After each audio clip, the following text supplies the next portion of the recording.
भाजपा सांसद निशिकांत दुबे ने वक्फ संशोधन विधेयक 2024 को लेकर बयान दिया।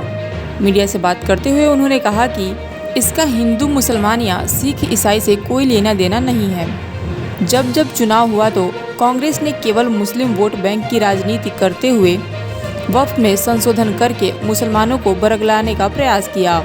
मीडिया से बात करते हुए उन्होंने क्या कुछ कहा, सुनिए। हम इतिहास तो बदल नहीं सकते।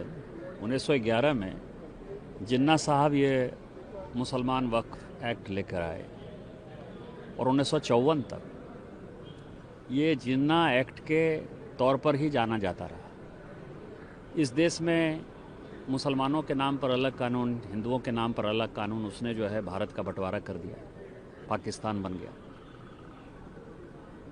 इसके बाद जो वक्फ है, पैगंबर मोहम्मद साहब ने जब वक्फ स्टार्ट किया या उन्होंने कहा कि वक्फ करना चाहिए गरीबों के लिए, बड़ा अच्छा कॉन्सेप्ट था।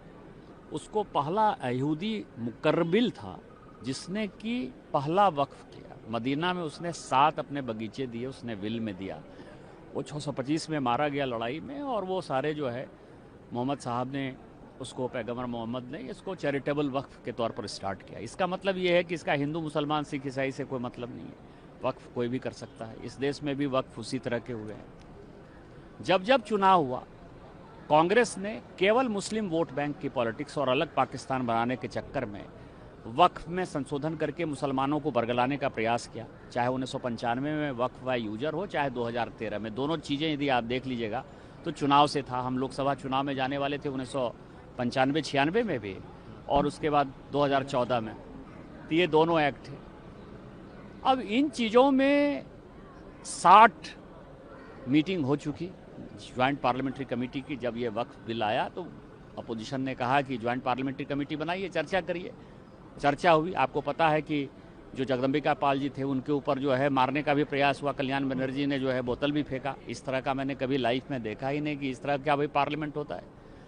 आज भी बिजनेस एडवाइजरी कमेटी में, संयोग से मैं भी उस कमेटी में मेंबर हूँ, आज स्पीकर साहब ने कहा कि 8 घंटे कर लेते हैं, इसके बाद यदि हाउस का सेंस होगा और बढ़ाना होगा तो और बढ़ाएंगे।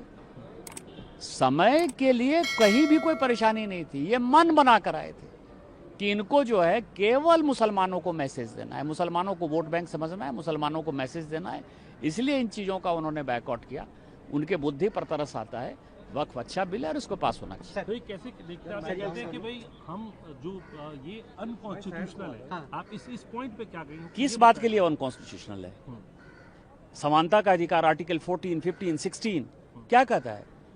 आर्टिकल 25 क्या कहता है? कि सभी रिलीजन बराबर हैं, इक्वलिटी है।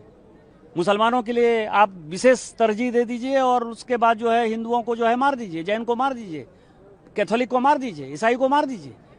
आज सारे लोग साथ हैं ना। जैन इसके पार्ट नहीं है, बुद्ध इसके पार्ट नहीं है, सिख इसके पार्ट नहीं है, क्रिश्चियन इसके पार्ट नहीं है। इस देश, ये देश जो है हिंदू मुस्लिम सिख ईसाई जैन सिख बौद्ध सबका है ना। सभी एक साथ हैं। केवल कुछ लोग जो वक्फ के नाम पर राजनीति करते हैं, जो मुसलमान बड़े लोग हैं, जो पॉलिटिशियन हैं, उन्होंने वक्फ की संपत्ति पर कब्जा कर लिया है। उनका जो है अथॉरिटी खत्म हो रहा है। इस कारण से वो मुसलमानों को भड़का रहे हैं। किन गरीबों को आपने कितना स्टाइपेंड दिया, किन गरीबों के बच्चियों की शादी की, किन गरीब के बच्चों को आपने पढ़ाई लिखाई किया, वक्फ का जो टोटल कॉन्सेप्ट है उसके बारे में चर्चा करें।